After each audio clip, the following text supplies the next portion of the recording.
Welcome to Sunday Dusk, and here's your host, Corvus Twig.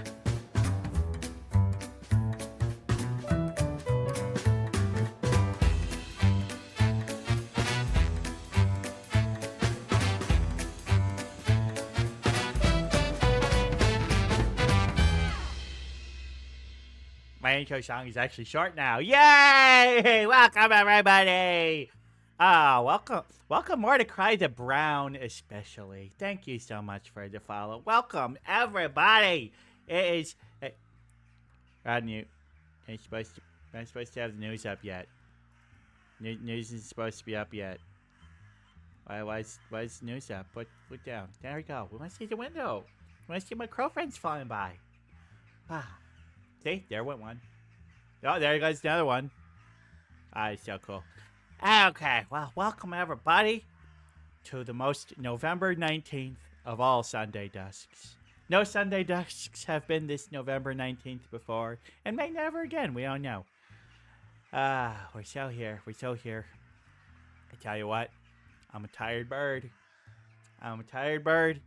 Because as you know, what we were talking about last week, we had the improv-a-thon from Wednesday evening all the way till midnight on Thursday.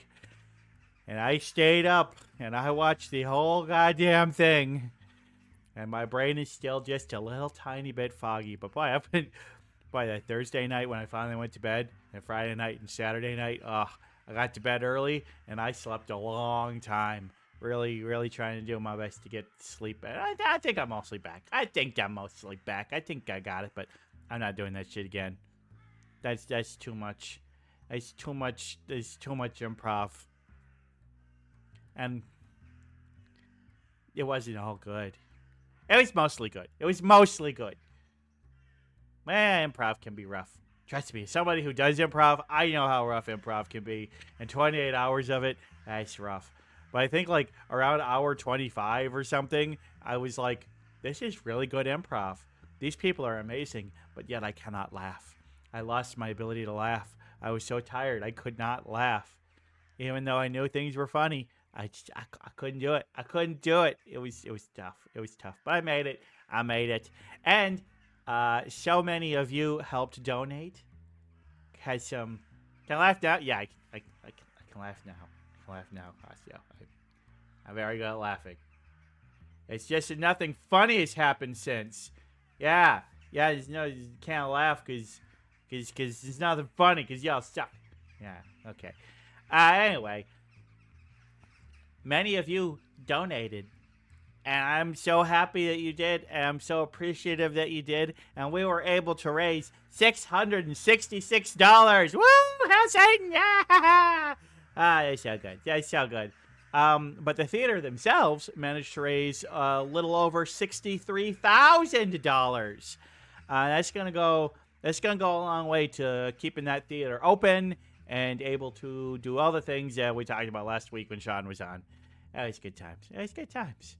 Yeah, of course, the funny thing is that yesterday I went back to the theater again to do an audition for a show called Off Book, which is, you saw last week, Millie and Bentai and I did that game where, like, one person has half a script and the other person improvises. It's a show doing that. And so I auditioned, and I give myself maybe about a 20% chance of actually getting picked. I feel really well, but goddamn that. It's hard to get picked. There's a lot of people auditioning, a lot of people more talented than me. So, but, gotta get out there and give it your best shot, right? That's what I did. Now, of course, this week is a little holiday some people call Turkey Day.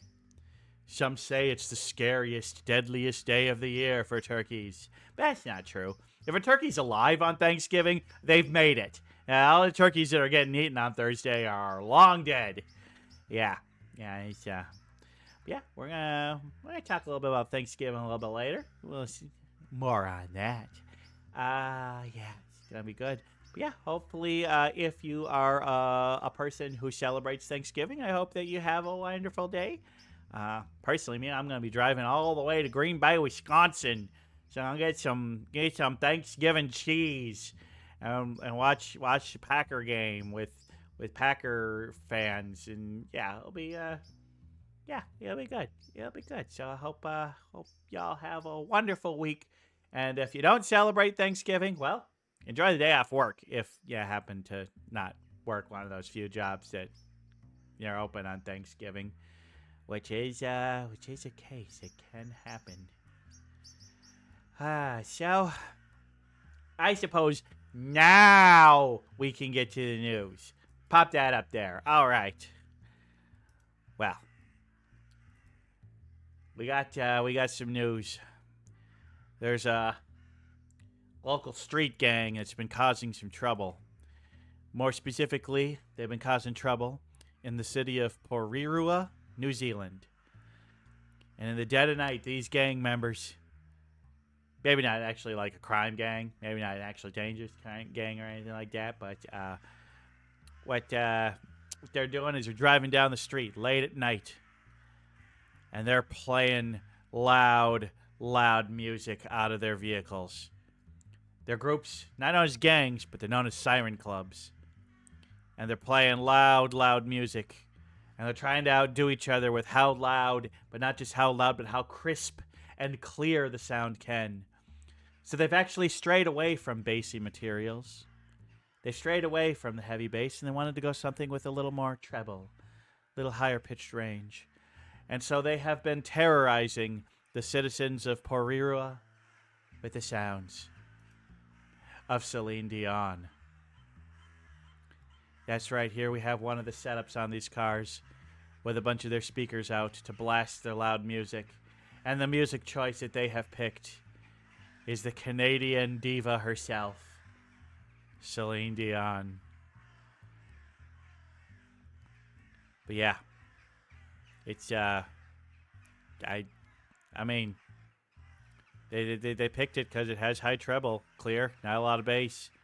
They say the reggae is also a popular thing that they do, but yeah, apparently these siren battles are a thing, and they do it late at night. So my personal opinion is fuck these guys, because making noise at night, loud noise that a lot Drink of people... some water. Oh, I gotta drink some water. I drink some water. Of course, Farmyard Crow making me drink water. Thanks, buddy. Thanks, Farmyard. But yeah, I mean, come on. Don't play loud sounds at night. People are trying to sleep. I don't care about your culture. I don't care what your... don't fuck with people's sleep. It's rude. You want to have your sound loudness contest? Fine. Do it during the day, away from people. It's not cool. It's not cool. And to play Celine Dion is basically it's like kicking people while they're down, twisting the knife. It's not cool. It's not cool. I don't like these guys. Don't like them. Don't like them.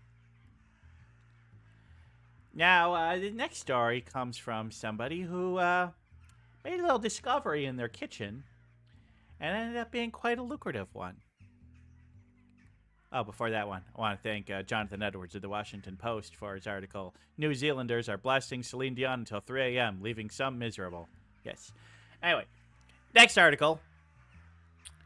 Yeah, someone was going through the kitchen, had some artwork on their wall, and decided, we're just going to throw that away. It's worthless.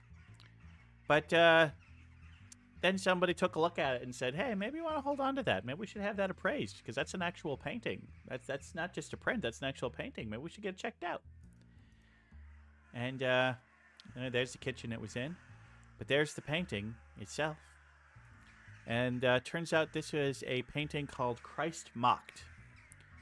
And it was made by a Florentine master, Cimabue. And turns out it was declared a national treasure and they weren't sure how it got there. The woman did legally own it. And, well, it went to auction. They decided to auction it.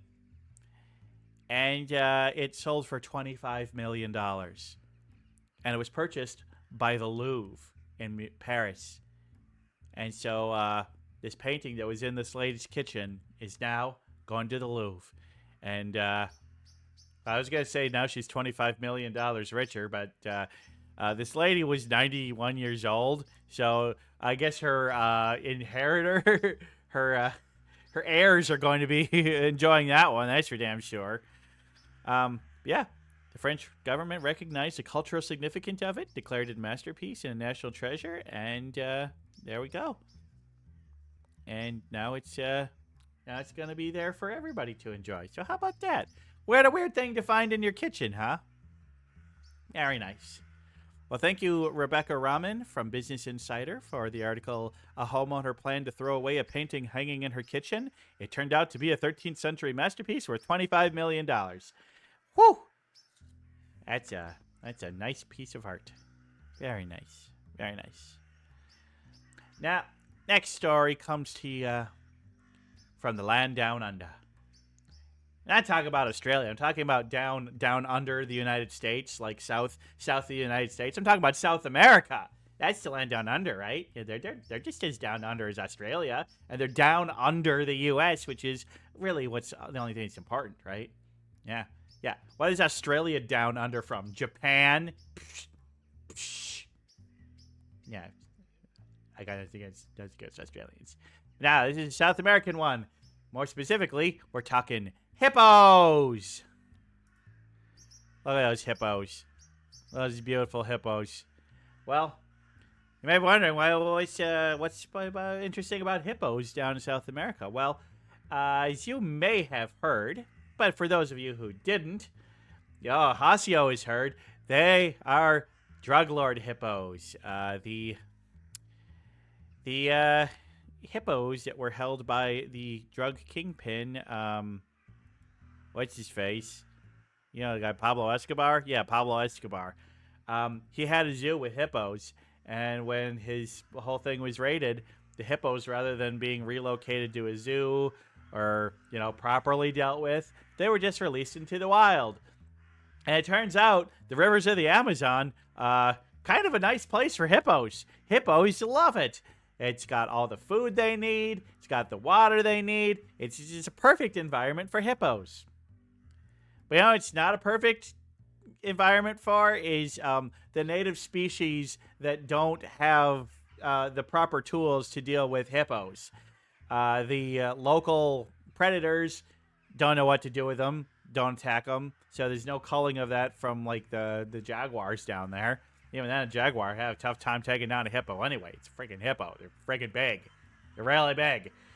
So the problem is that these couple dozen hippos are now a couple hundred hippos. And they're causing problems. But a solution has been found and is beginning to take an action. And what are they doing? Now, you may be worried. You may be saying, oh, no. They're going to go kill the hippos? Nope, they're not. They're not going to kill any hippos. So don't worry. No hippos are going to be killed through this process. But what they are going to do is capture and sterilize the hippos. So these hippos can live their lives peacefully, but no more babies. No more babies. No more babies. And, I think that's a good thing. These hippos deserve to have a life, but at the same time, they are an invasive species that are causing a lot of trouble, and if something isn't done now, these 100 hippos could end up being tens of thousands of hippos in a relatively short period of time. And that would be devastating for the local, ecology and ecosystem and all that. So sterilizing the hippos is the best way to go. Yeah. They were worried that it might not happen, but there's really been a lot of work around it, and they're going in the right direction. They're gonna do everything they can to get every single hippo sterilized. Will they earmark the hippos like they do with stray cats? I'm sure they do. I'm sure they will. The article doesn't have many of the exact details of the specifics of how they're going to do it. Just they're going to do it. But I would imagine if they sterilize a hippo, they're going to leave some sort of marking on it to say, hey, got this one taken care of. Because that way they can know it's like, oh, there's a hippo. That one hippo doesn't have a tag. Better get out those, snip tools, give them a little vasectomy. or tube ties or whatever you do to sterilize a hippo. Yeah, he's like, Bob Barker, please be sure to spay and neuter your hippos. So yeah, here we go. Do that with those hippos. So thank you, Luke Taylor, for Drink your some article. water. Colombia begins sterilizing its invasive hippos. What scientists think. And that was on Nature.com. Drinking more water. Thank you. Well, my last story. Squishy. Is squishy.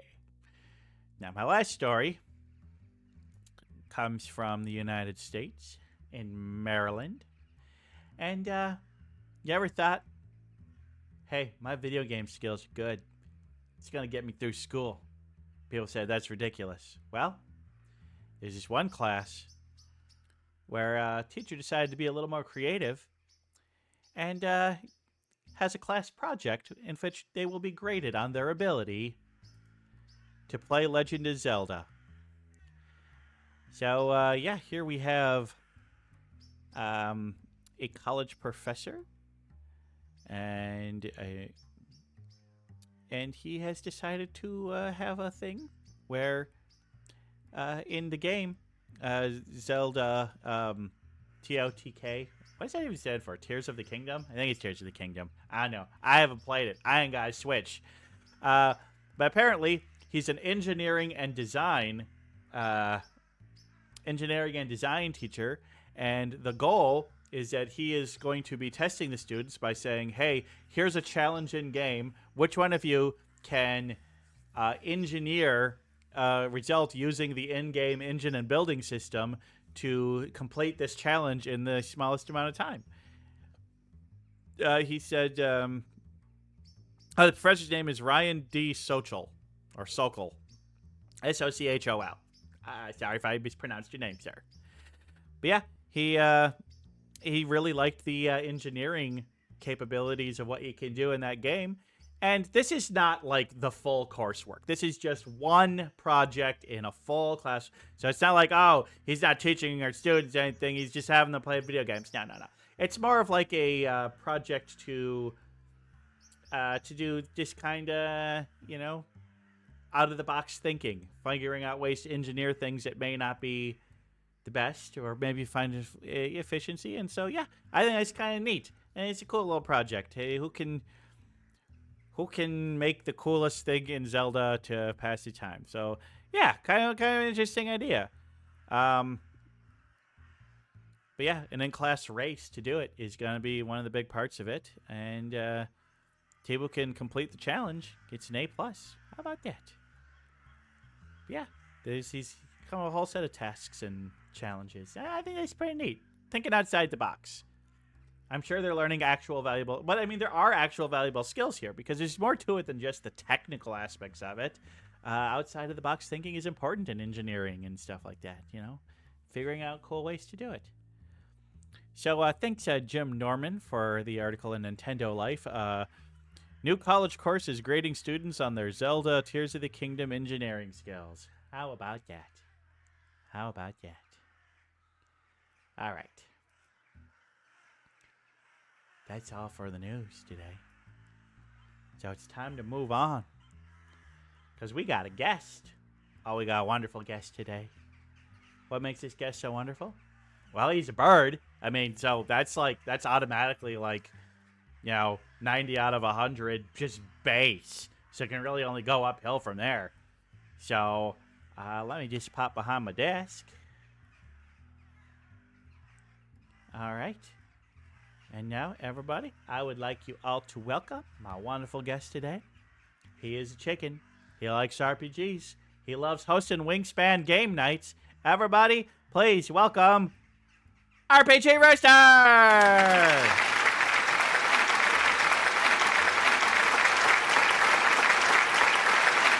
Hey.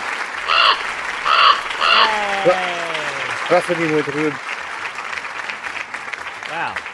Welcome. How the heck are ya? I'm doing well. Okay, good. That conducts our interview. Thanks everybody for watching Sunday Dusk tonight. No, just kidding. That would be funny. That's Oh, yeah, funny. we're done. We're Yeah. done. The hard-hitting question. How are you? I'm good. Okay, well, thanks for how much for can't thank you enough for your time. Yeah, no, you are the RPG Rooster. Yep. Now what makes you the RPG Rooster? Well, yeah, the official story is that you see, uh,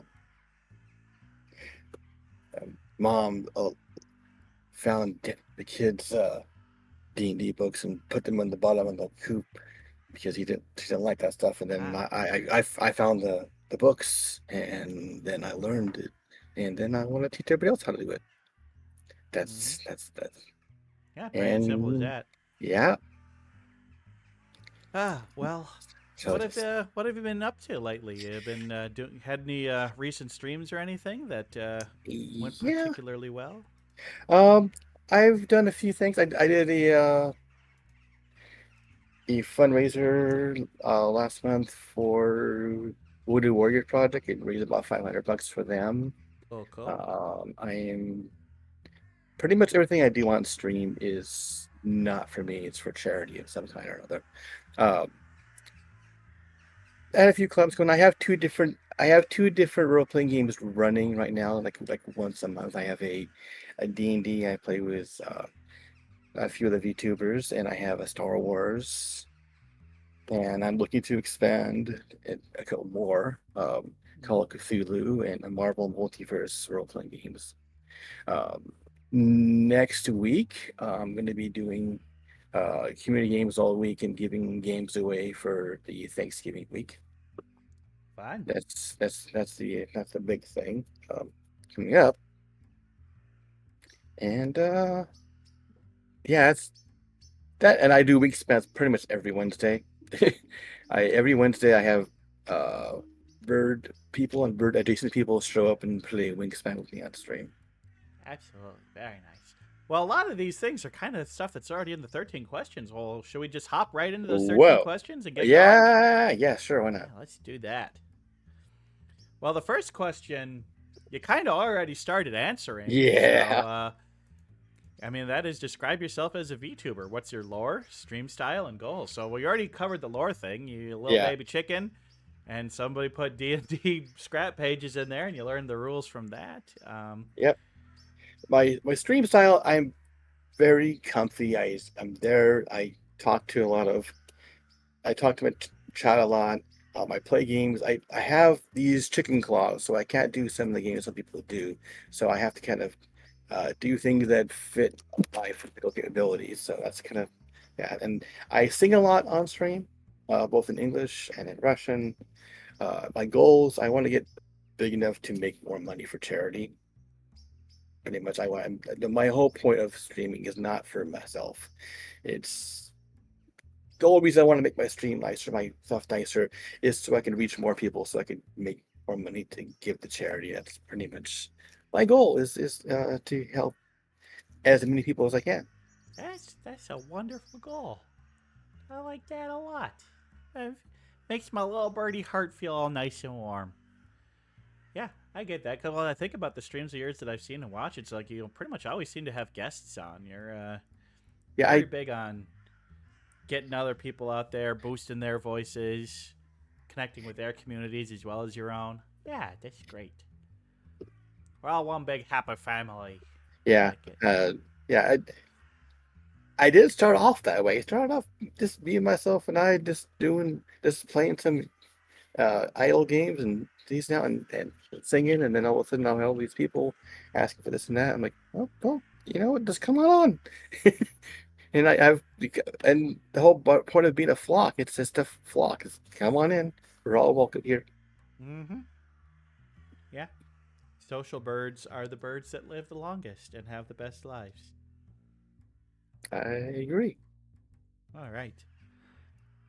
All right. Well, you are big on having a bunch of other people on, so, if you could collaborate with any streamer, who would it be and what would your player do? You know, I had one person in mind, but I've already collaborated with them once. um, I'm a really big fan of Mango, and I've collabed with her one time, along with along with uh, a bunch of other bird themed streamers, and even though uh, they're not really big on doing things outside their show, I would love to be on a stream with Matt Mercer because once I found out he has a green face is it was it he has a bird named Dagon. Huh. And he's a really big I really and um though I've met them briefly at a convention, I would love to be like just there on set sometime with him. That would be great. And I would be role playing, but um my other goal was someone it's already come true, and that was me collaborating with Mango. Because he's same kind of energy I have, and when I'm not streaming, I was climbing with Mango and all other bird friends. We made something like $2,500 with birdism and for Birds and Beaks Bird Rescue, and like that was just like amazing. That's a great. So That's a great organization. Obviously, I'm a big fan of them. Yeah, Mango. That's kind of one of my answers to this one for like actual realistic.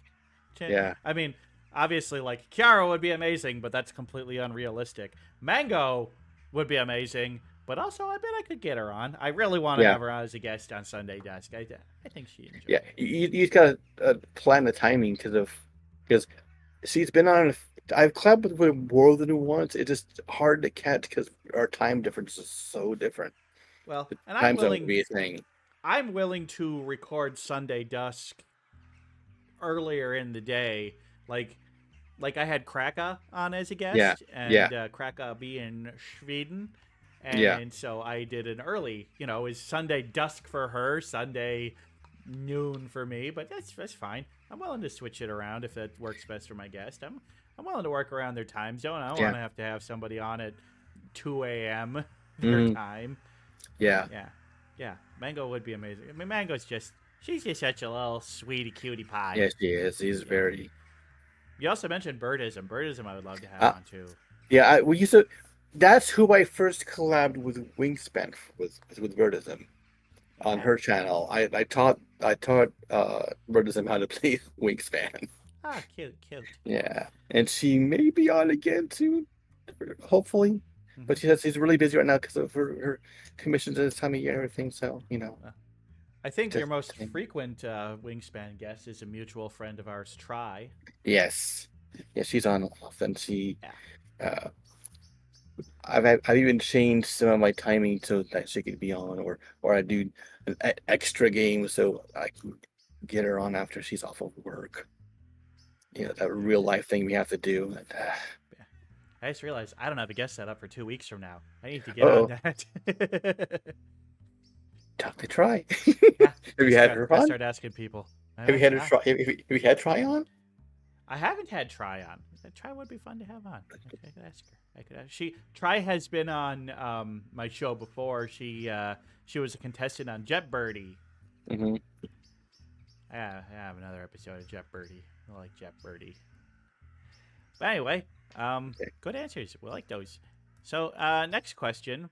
Okay. So what game has the most hours played on any of your devices?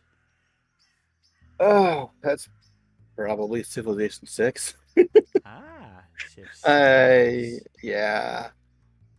I I mean, on if you count my phone, then we're talking about a silly little game I play on stream, which is the Shop Titans. But if it's on my computer, yeah, I have like several over 1,000 hours in Civilization. Mm-hmm. That's Civ 6. If I count 5 and 6, it's even more vastly Yeah. the one. I think 4 was the last one that I played. Well, It's been a while. I bought 5, then I was given a gift of 6, the big old platinum edition, and I started playing that, and I still sneak it on. I sneak on playing it. I've only done a stream a couple times for my military Mondays, but it's really not the best kind of game to be streaming because it's not a lot to look at. But it is a guilty pleasure of mine. I do kind of sit down. Okay, what Yeah. have I do this and do that. It fills my micromanaging urges very well. Yeah, I mean they're great games. I mean, like I said, I played 2 and 4 the most. I don't know why I never picked up 5 or 6 because from everything I've heard, they're great games, and I'm sure I'd enjoy them. But maybe just too many other games to play. Yeah, I actually have a shelf of shame redeem on my channel. If you redeem that, then you have to pick a list from my games I haven't played before, and I have to play it on stream. Yes, I want to curse all VTubers with the curse of you may not play a new game until every game in your Steam library has at least 2 hours played on it. That would take me like a year. Ah, so many, so many. Damn you, Humble Bundle, for filling up my Yeah. library.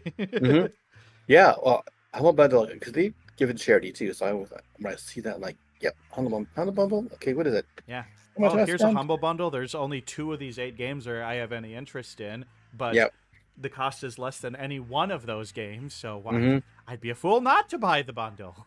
Yeah, exactly. That's how they get you. It's how they get you.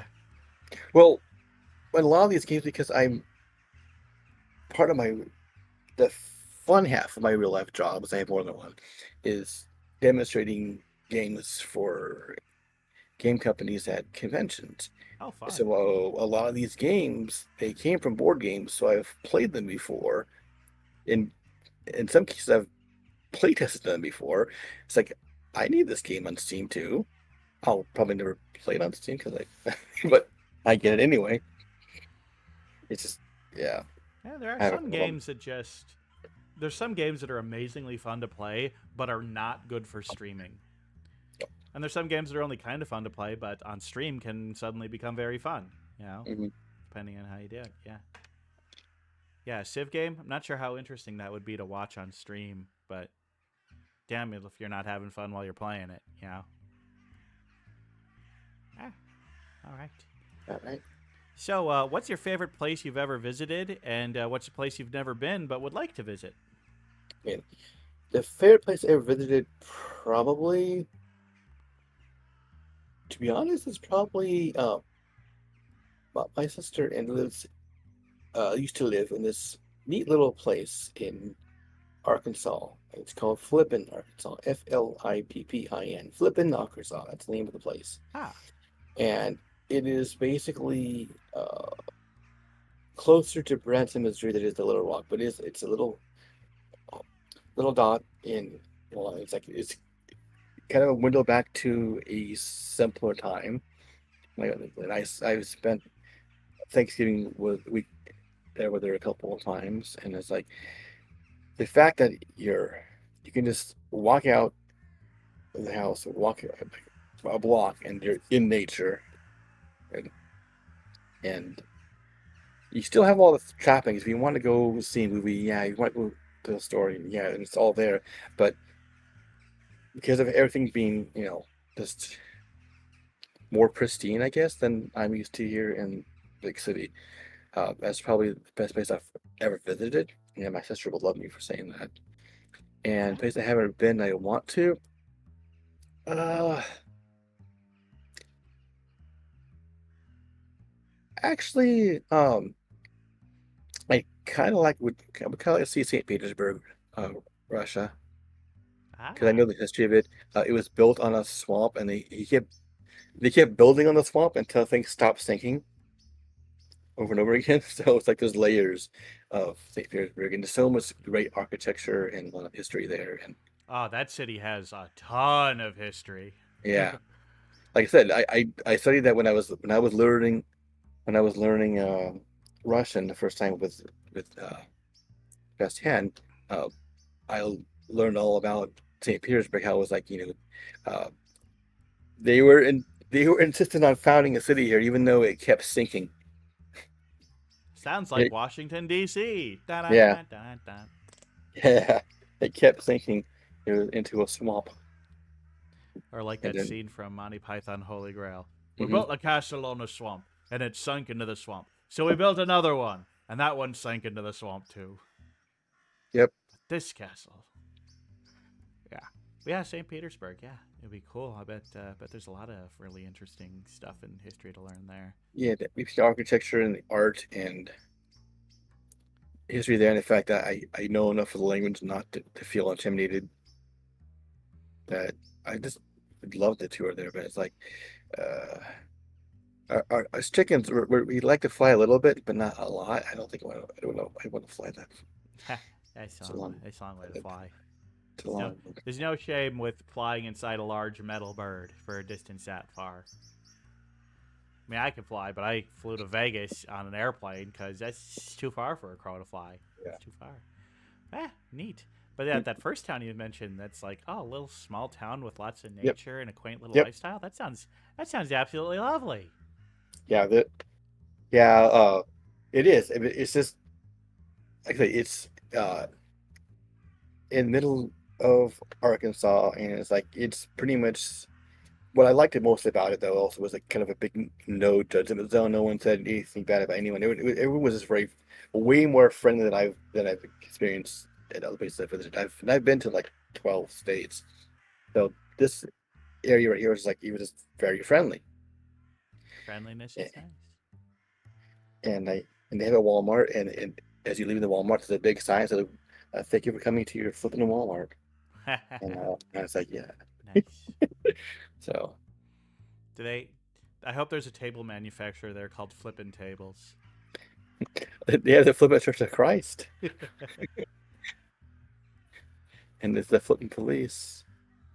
Sadly, their mascot is not the birds in Flippin', because that would be great. Well, But it it's can't be perfect. Yeah. yeah, because Flippin' Birds would be great. Use those foam Yeah, fingers. flipping birds. Yeah. There'd be problems. Yeah, slightly. All right. All right. This is always a fun one. If you could be instantly talented at any skill, what would it be? Instantly talented. Well, Yeah. I'm talking like a combination of you have natural talent and ability, but also, the equivalent of having put, many, many, many, many, many hours into it as well. Yeah. um, I'm pretty much thinking that I would want to do that to my singing ability. I know I'm decent as a singer. I've got somewhat talent. I've trained myself a little bit, but I would like to be able to sound like I want myself to sound. I'm Yeah. learning a little at a time. I'm vocal training myself a little bit at a time, but only go so far. I would love to be like just a lot better at singing than I am now. Yeah. That's Singing is hard. To recognize notes, to have a wide range of notes, and then to be able to hit those notes when and how you want. I mean, that's tough. That's real yeah, tough. my range is not huge right now. I'm trying to expand that. So that and learning how to do things like vibrato and know the difference between head, chest, and mixed voice and all that stuff. I'm teaching myself, and I would love to be able just to start with that. I still sing on my stream regardless of how good or bad it is because Hey, uh, yeah, same, my same. mom always said uh, entertainment is reimbursement for embarrassment, is what she would say. Ha. I mean, I kind of always have felt that like when it comes to like a lot of singing, the ability to sing the notes is important too, but I feel like a lot of it is just about going for it and doing it with confidence and energy. And even if you're not the best, if you're like having a good time and you're singing with joy or, whatever emotion is Mhm. behind the music, and you're really just putting a lot of effort and just like having fun with it, then the people watching you are going to be entertained whether you're, a technically good singer or not. At least that's my karaoke Yeah, experience. yeah, that's kind of what I do too. I just call it karaoke, but I'm just hoping that could go beyond that point to be like Yeah. something people would Yeah. want to listen to. Uh, but I sing in English and in Russian. I have had a redeem where you can sing, make me sing as the character Goofy. Gosh. Yeah, so I can. Well, Yep, I've got that's wonderful. yeah, I do have. Did you sing songs from Goofy movie? I haven't learned those yet. I was just singing songs they're already on my list of songs I know, and I was just translating them over. But I should probably learn some more of Nice. original stuff he sings. That's funny. I like it. All right. So, what is the biggest thing you geek out about? Well, it's in the name. RPG Rooster, role-playing games, and Rocket where propelled grenades. Got it. they're role-playing games and where they're going, both tabletop and otherwise, but mainly tabletop because that's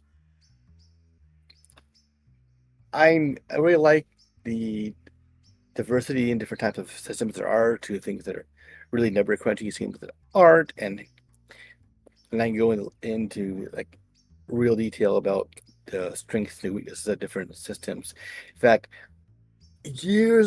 about a year ago, when I first started streaming, I made a tier list of like 80 different role playing games, Oh and I wow. was and I was gonna do it on stream, but I want other people who knew enough about it to like jump in and be able to give uh, some feedback because I doing it by myself, especially when I first starting. Like, yeah, I don't have any people here, and we just talking to air about tabletop. So now I gotta add more to it because a lot more stuff has come out. The Candela Obscuras come out from uh, Critical Role, and there's the Black Flag thing it came from the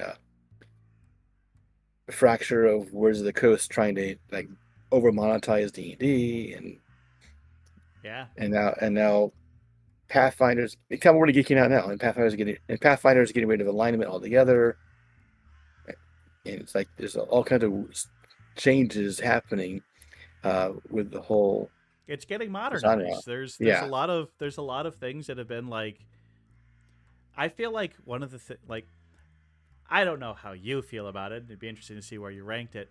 But I feel like a big problem with Dungeons and Dragons 4th edition is it tried to modernize too many things too quickly, and it was Hmm. too different of a game from what people were used to, and most of the backlash was due to that rather than actual problems with the system. Well, it because of how much they simplified it so quickly.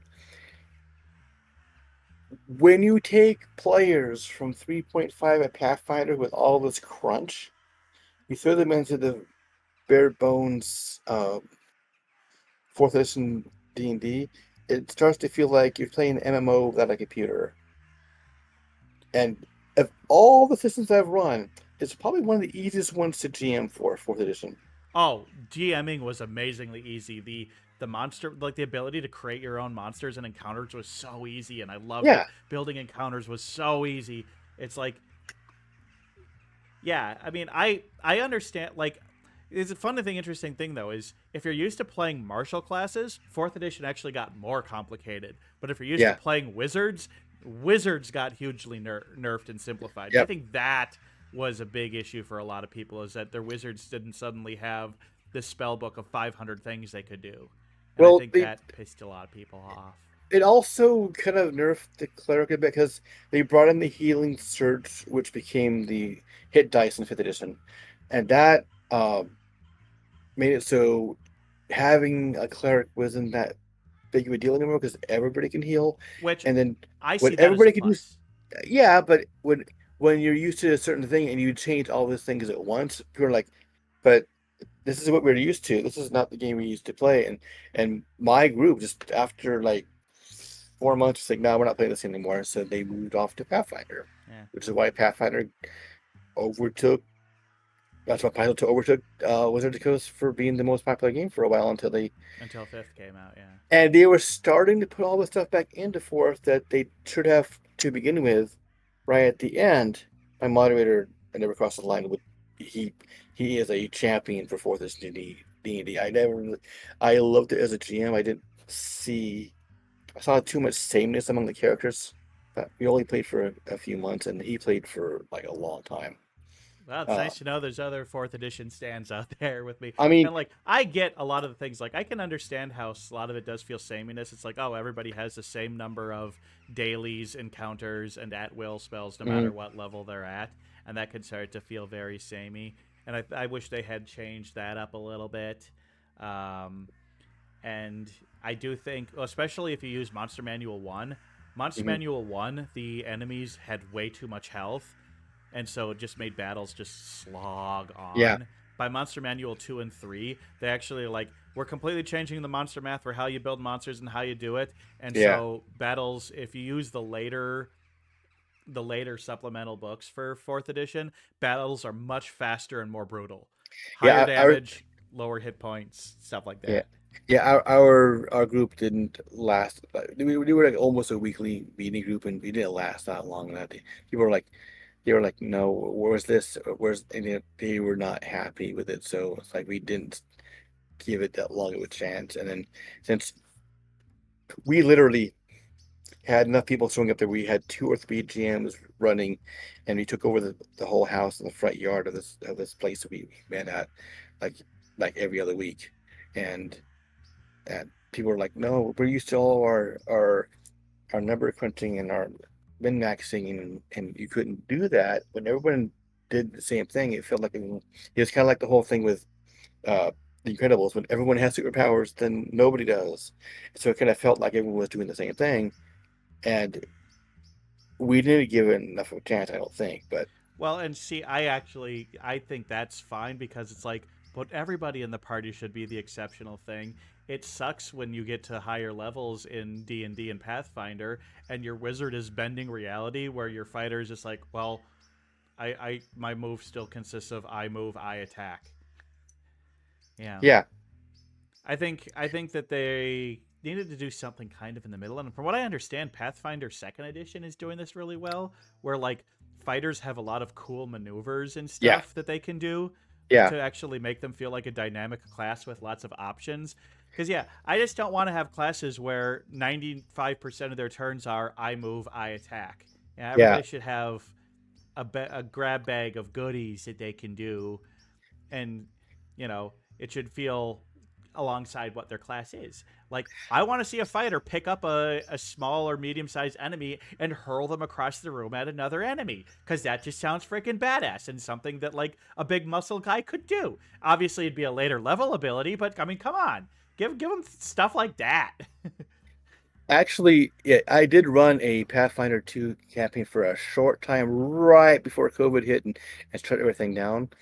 And I ran it for a little while, and I did dig it. I liked how it ran, but then after COVID died down and things came back, that game store went out of business because of COVID, and I couldn't get a group for it, so I ended up swapping out my Pathfinder 2 books for my Mutants and Masterminds books because I couldn't find an audience for Pathfinder 2 for IRL. So well, I don't need to hold on to these books for that. So I like how you see it in Pathfinder 2. If you're a fighter, you can take an attack of opportunity. If you're not a fighter, you cannot take an attack of opportunity, Oh, that's and cool. you can raise your shield as an action, give you extra bonuses. There are different things that make fighters more distinct, but the math to that went back to being crunchy again, and the curve is back to being steep for Yeah. everything, for skills, for attacks, for defenses, for AC. And it's to the point where if you're sufficiently 3 or 4 levels over the monsters you're fighting, it's basically like a non-issue. Hmm. And if you go in an area that's 2 or 3 levels over you, then you're in some deep trouble, which is kind of cool. It does feel a lot more like the original D&D that way, because uh, if you went to the wrong spot in before third edition, second edition back, you went to the wrong area in this world, you go to the wrong spot, you better leave quickly, or if you just unless you want to roll a new character. So I'm going to keep watching Pathfinder 2, but they've just now announced they're removing the whole concept of alignment from Pathfinder Yeah. 2, and they're retconning the lore of they're trying to basically separate themselves as much as they can from Hasbro and Wizard, so they're retooling their whole game to like remove all those aspects from their game. Which I like that because I didn't like the whole like, oh, this race of sentient beings are all inherently evil. That Hmm. just that's not a good message. Yeah. Well, we've never. The thing is, if you've been playing D&D for any length of time, no one ever thought of it that way once it got down to it, because they all wanted to play those cool races. In Yeah. fact, in fact, What even 3.5 D&D, they had a book that was just here. This book is you want to play a monster? Here's like 300 monsters you can play as a character. It was called Savage Species. It was 3.5 D&D book, and it's like, what one of the yeah. most fun campaigns I ever played, we were all kobolds and we Hmm. were like members of like a kobold clan and we were at war with another kobold clan, but then we ended up having to join forces with the other kobold clan because the humans were a bigger threat. And it was fun. Yeah. And then well, I have a similar story. I was at a game store. I was sitting next to a campaign that I got to hear a lot of because I was a GM at the same time as they were. But they basically showed up at the table, the same group of people. They all made Tabaxi bards. Fun. Every one of them was a Tabaxi bard. Cat And band. mhm, yeah, it was a band basically. And it turned into D&D version of Josie and the Pussycats. Ha. It literally did because It the GM said, you know what, I can roll with this. So they made it so the king of their kingdom was setting this band around the different kingdoms to like give him good PR. Not a very bright guy, but he like set these bands up, and then there was a rival band that was going after him too. So they basically turned the Battle of the Bands, yeah, baby. yeah. It basically turned it into Toasting the Pussycat for D&D, and that was just Nice. it was great. I mean, and I was only overhearing it in behind me because it was the table next to me at the same time I was running, so I couldn't be part of the game, but I get to hear a lot of it. It was great. I was like, It is funny how when fifth edition first dropped, the bard was the best class in the game, hands yeah, down. And yeah. so like a party of four bards, two valor bards, two lore bards would Mm-hmm. be goddamn broken. Mm-hmm. But anyway, we've talked about RPGs long enough. I think it's Yep. time to move on to the next Yeah, question. yeah, But hey, this question always is the longest one to answer because it's so much yep, fun to talk about. yep. All right. Well, what's your favorite activity that has nothing to do with streaming or video games? I think we just covered this one for 20 minutes. So, That- yeah, yeah, it is. It RPGs. is. I don't think we need Yeah. to spend much more time on this question because we No. already did. Yes. It's RPGs. Actually, I go to conventions and I run RPGs for the convention goers at Awesome. various conventions. Yeah. All right. Well, what's your favorite holiday and how do you celebrate? See my favorite. Is it Thanksgiving? Are you going to have a great time this week? Well, I'm gonna have a good time this week. But it's not my favorite holiday. Um, um, Hmm. I Yeah, keep that's a wanting to tough say question. I keep wanting to say Christmas, but it's not really Christmas because I don't we don't go out and do a lot of things like Christmas anymore. Back in the day, it was back when I had a lot of family around me. But uh, now actually, it's probably Easter. Um, Easter. Oh, interesting. yeah, it's probably Easter because what happens best, Hannah and I, we all go out to like a Jewish deli Ha. on on Easter it, they don't because they don't celebrate it.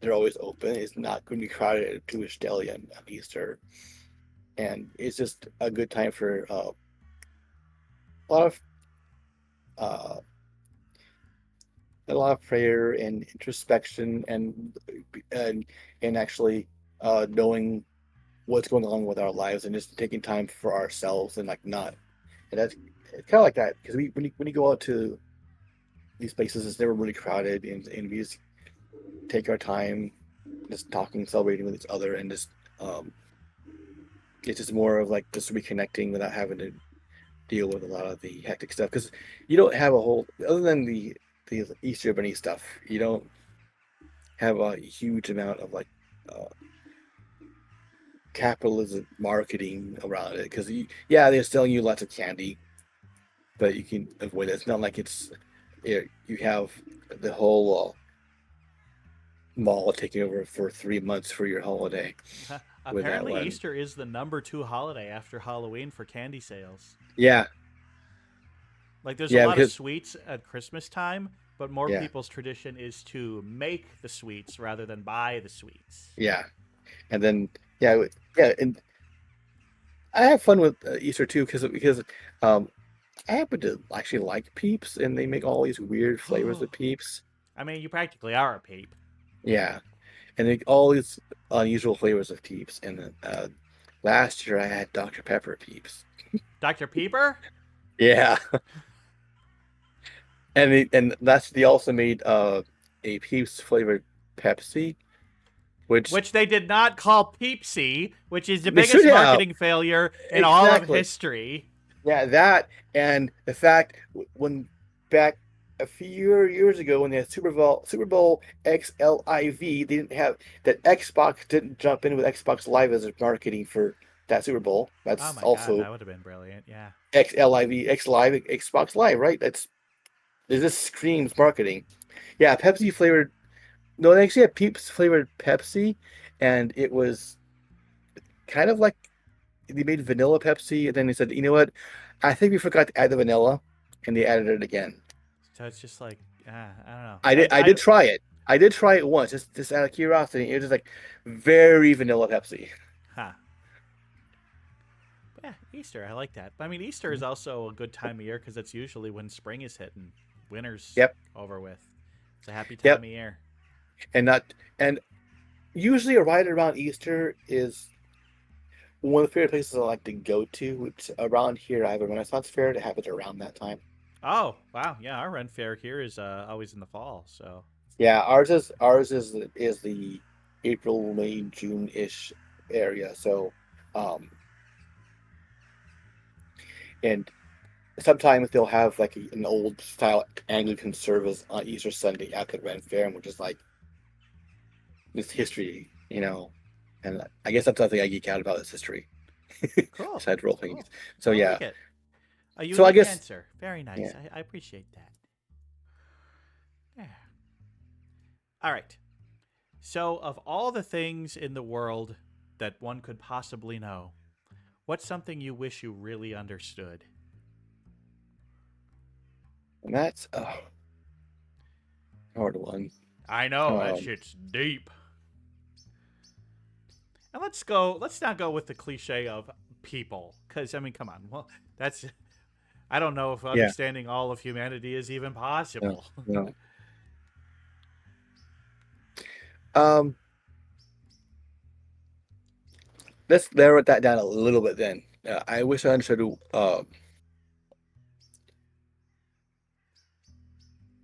why people are intolerant of other people. Why? uh, What makes them want to like not get along?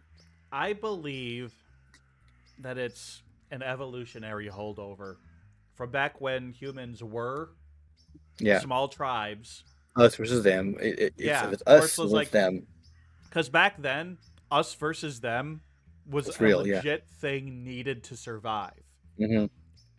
And we've evolved as a society to where that's no longer the case, but that mindset in our brains hasn't quite gone away yet.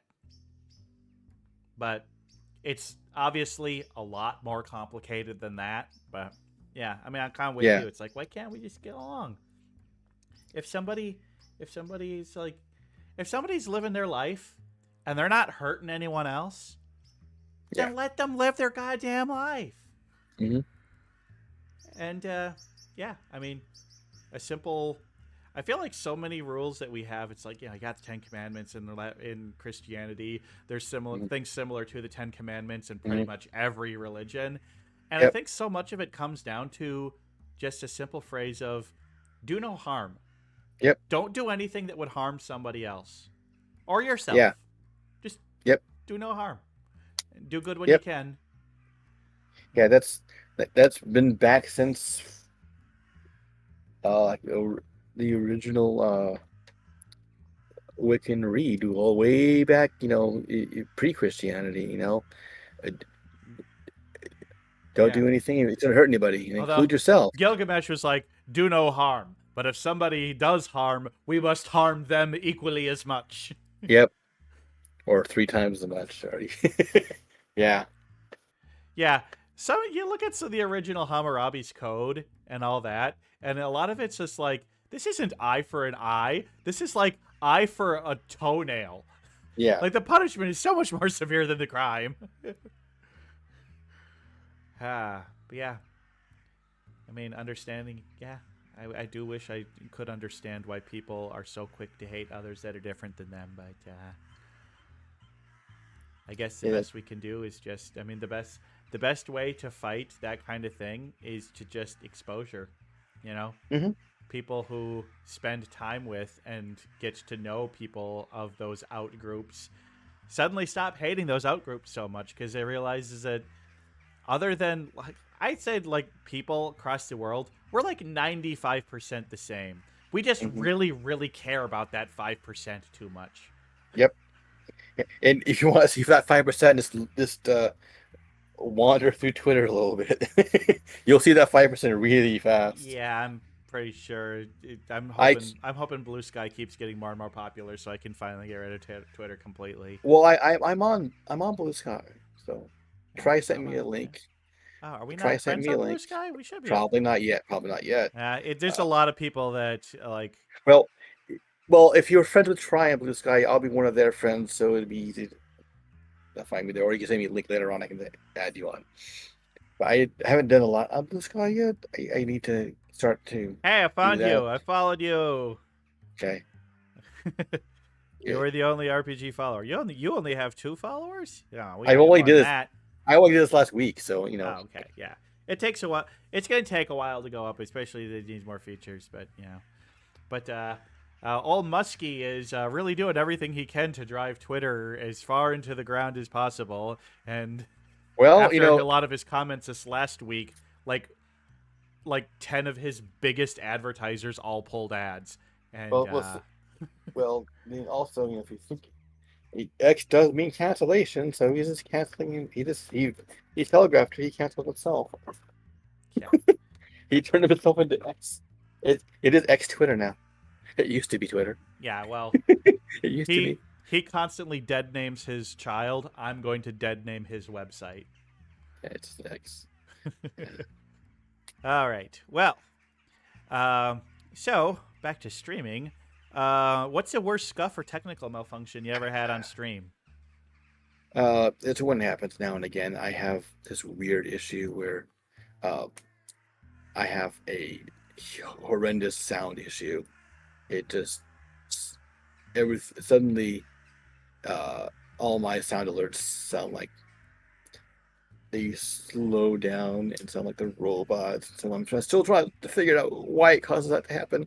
So I keep upgrading my computer, but it's pretty much just the issue with audio is the main problems that happens now and again. Way less often now that I've upgraded the computer, but it's just it's a constant battle for me, unfortunately. I Mm-hmm. am fighting with the audio, and it's stuff that you think wouldn't affect it. It's like because the sound alerts should be all like on other servers, not on my computer, so it shouldn't cause a problem, but it somehow does. Uh, Besides that, I did have a time where all pretty much everything updated like right before stream, so like nothing would come up. I couldn't get the model up. I couldn't get the. I It wouldn't let me start streaming because you need to update the keys. And I just did that, and it's like it took me like an extra 10 minutes just to get off the ground. And I had streamed Sans a model for like 15 minutes to figure that out. So yeah, if it I guess that one stream, I guess it was about 6 months ago, where it took me like half an hour to get to the point where I could actually stream in a coherent way. But overall, it's just I have this issue with the audio, which I need to keep keep troubleshooting. Hopefully, when I get my new CPU, that'll fix that last bit because it's gotten a lot better, Mm-hmm. but it's not perfect yet. Yeah, and it sucks because audio is the hardest thing to get going right, and it's arguably the most important aspect of a Hmm. stream. Because especially for streamers, a lot of people will just put you on and not actually watch. They'll Yep. just kind of have you on, and so if you don't Hmm. sound good, you're not staying on. So it's important. It's important. But you sound good tonight. You sound good on Yeah. my end. But yeah, what it's fine on Discord. It just somehow when I'm streaming, I have OBS going, other things going, and my audio sounds fine. But when you hit the sound alerts, it's like they slow down to a quarter speed in their robots, That's weird. and it just sound alerts. It's like both the ones locally on my computer and the ones through the sound alerts plugin, which should make a difference because you figured that those sounds are being hosted on the cloud somewhere, not on my computer. So, oh, okay. But I have add-ons to it with Mixit Bot. So if they say someone plays it, I have one called Egg, where you hear the egg sound from ASDF movie, and it's egg, and the egg will roll Egg. out on the screen. Then egg will roll out onto the screen, and then go off in a weird direction. So because Mixit Bot just sees that redeem and it puts out the egg, it'll come out. It's horrible sometimes. So I'm still troubleshooting that. It'll happen. I'll fix it. I'm determined. Yeah. All right. So you're stranded on a desert island, and you cannot get off no matter what. You have all you need to survive. So this isn't about what's going to help you survive or get off. It's more what are things that you can watch or consume over and over and over again and never get tired of them. One movie, one music album, one book. Well, the book might be controversial to some people, but I do apologize for being Christian. So the one book would be the Bible. Okay. I'm not gonna. I am who I am, and Hey, that's yeah, it's like fine. you. Like it would. And then the album. That's toss up Obviously, Raining Blood between. by Slayer pairs well with the No, Bible. I'm kidding. Okay.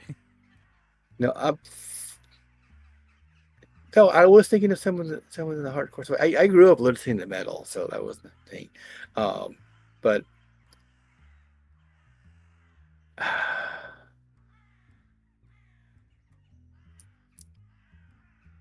I'm gonna have to go with probably the the Kilroy was here album from Styx back in the '80s because that was Ooh, I like yeah, Sticks. Dennis DeYoung, and then I because the fact that it was a like the Pink Floyd's album, it the entire album was also a story from one end to the other. And I saw that performed live, so maybe that's probably why it sticks in my mind. And for one movie, hmm,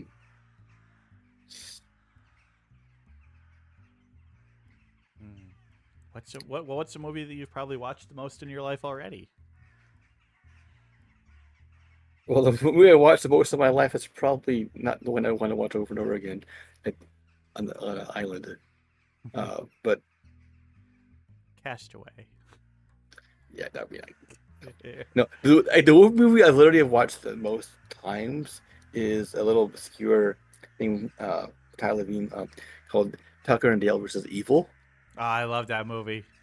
And I streamed that recently on my Discord as a movie night. Um, but I think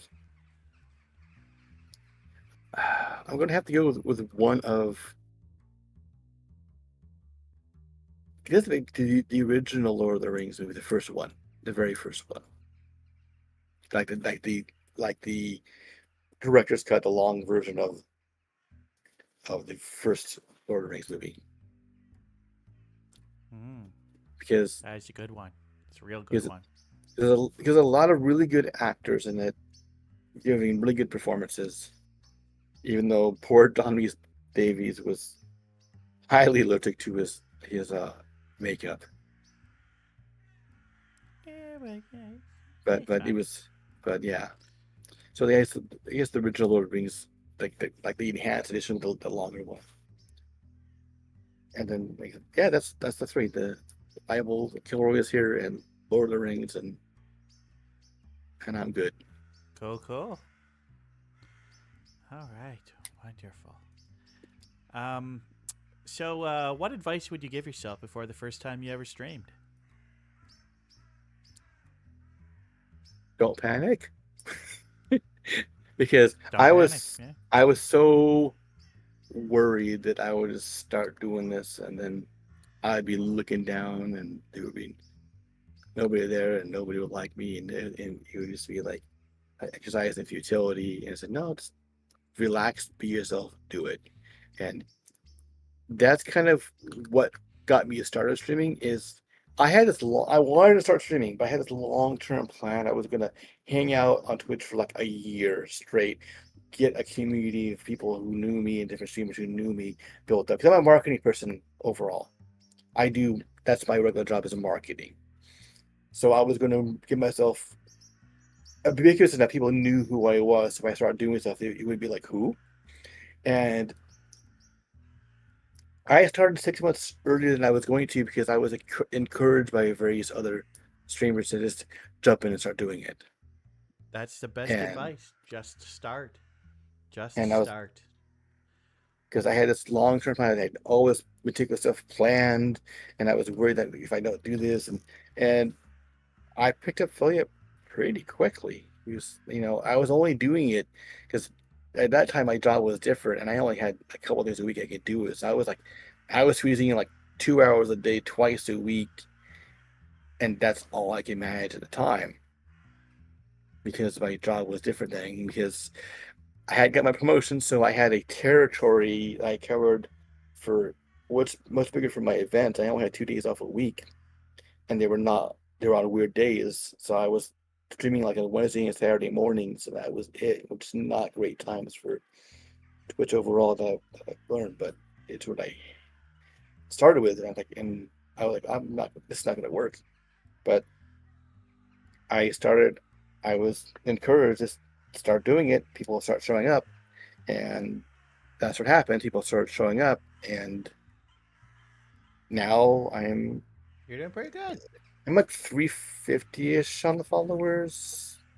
I'm really not terribly worried about that part. The part I'm concerned with is like reaching people enough, who giving them awareness of these charities, and getting money based for this charity is the main thing, and having fun, and having a nice safe place for anyone, no matter who they are, or what they decide they would like to be, Yeah.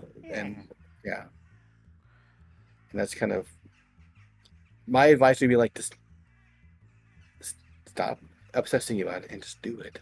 Just do it, baby. Sponsored by Nike. All right. Final question, and this is Okay. probably the most important question of Mm, all. okay. What's your favorite bird? My favorite bird.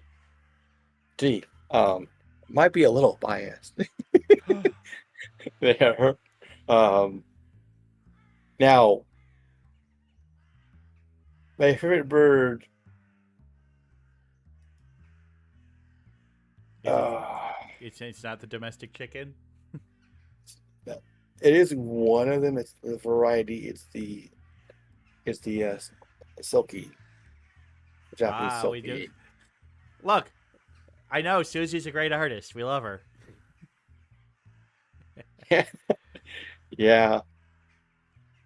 Uh, Like yeah, I Susie's knew great. about silkies before I met Susie, but Boy, Susie has really made me just absolutely love Silkies. I raised Silkies for 10 years before I met Susie. Oh, that's wonderful. So they're great, uh, and they're not personality that they've got.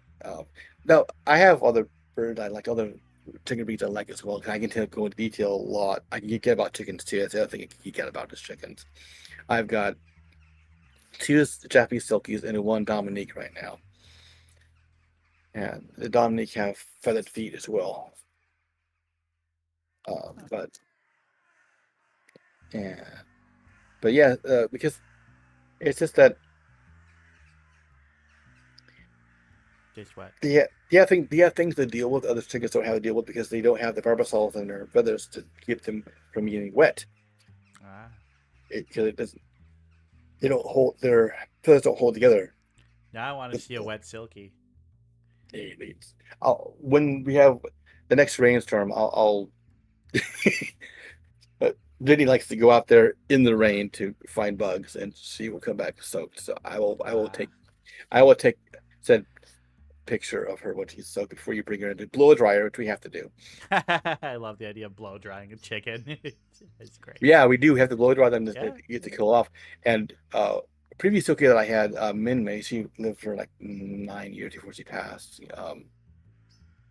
She would go up to the little fan underneath our kitchen table and peck at it when she wanted it to turn on. She would sit right in front of it. I want this on, and you turn it on, and then she would just sit there and let the wind ruffle her feathers. That probably felt very nice for her. Yeah. So It's adorable. It's adorable. I love it. I love it. All right. Well, that is the end of the 13 questions. yes, And now it's time to move on to the most important segment of the day. It's that time, folks. It is that time. That time being. Oh, you know what it is? Word of You the know day. what it is? This Halloween. Oh, that's wrong. Wow. It's time for Bird of the Day! Hooray! Oh, we gotta. Oh, we. Boy, do we have a bird this week. Oh my Yep. gosh, this bird. Yes, This bird was actually a last minute change. yes. I changed this bird because of something that's been happening in the news, which we'll get to later in the presentation. Don't say anything about it until I get to that point, but boy. I won't. But today's bird of the day is the Puteki Teki. Look at that beautiful bird. Little water bird. We got a mom and a dad and a little baby riding on the back. Oh, it's adorable. Look at what a beautiful bird. That's yeah, Mordecai. That's a very cool looking bird. The Puteki Teki. Also known as the Great Crested Grebe.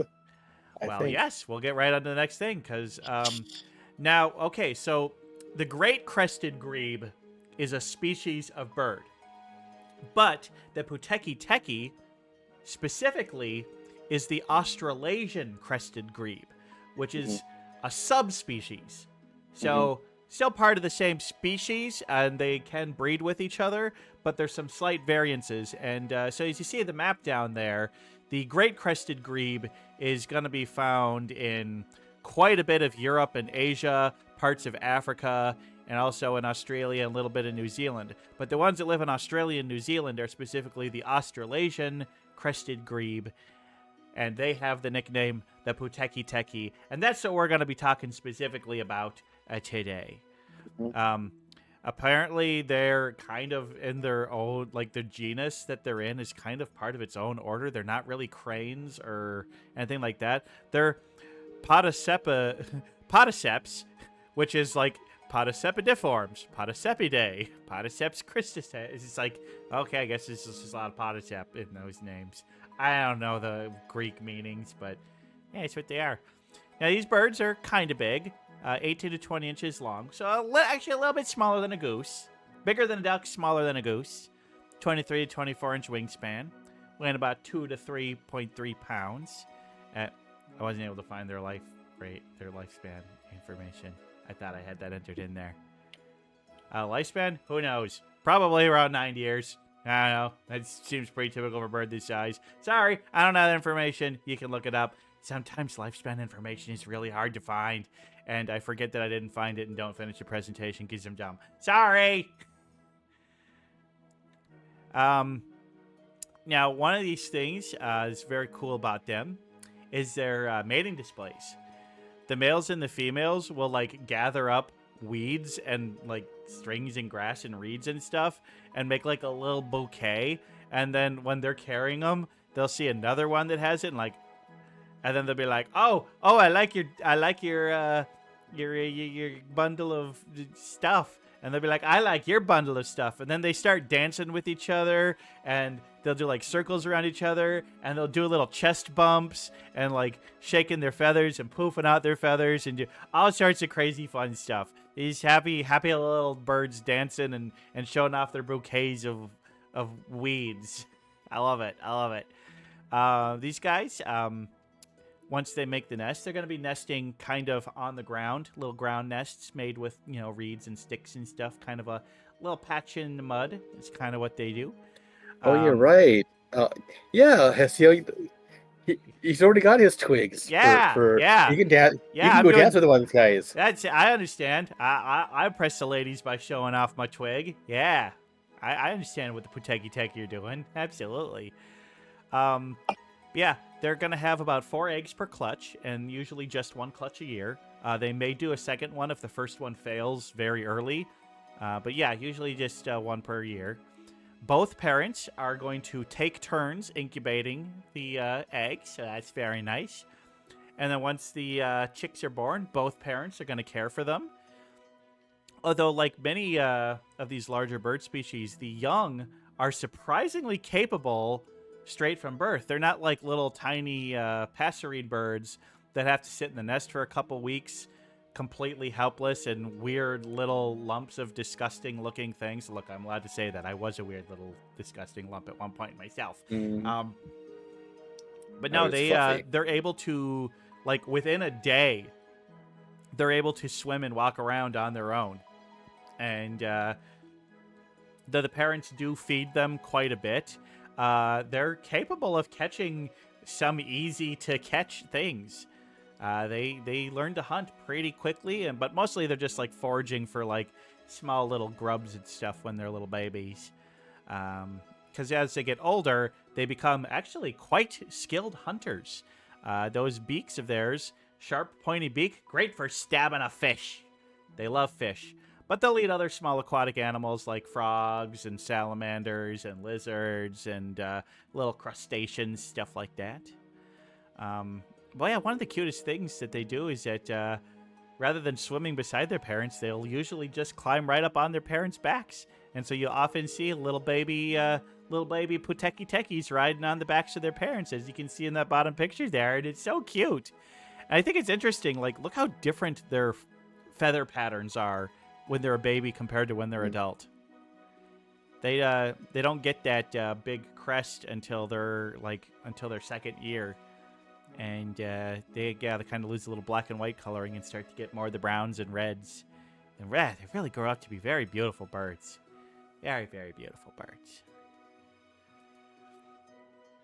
Now, one of the interesting thing is that, for the great grebe, the ones that are up in Africa and Europe, mostly the Eurasian ones will migrate. The puteki teki does not. They do not. So they are non-migratory. Okay, I said this is all going to be about the puteki teki, but a lot of these facts here are about the great crested grebe as well. Because one of the things is that they used to have a huge population in the United Kingdom, and they almost went completely extinct because hoity-toity people were like killing them all to steal their feathers. Not cool, Britons, not cool. I mean, if you just go back, why do you need to do things for them? Yeah. Well, and then the town of Kalvatsa, you see they put them on their crest. That's pretty neat. That's pretty neat. In terms of one of their behaviors, one of the coolest things that they do is they puke. Yeah, they eat their own feathers, which somehow aids in their digesting. So yeah, when they preen themselves, they just swallow that, and then those will like build up in their stomach and like clump up, and then they'll puke it out. And they do that a lot. They're coughing up.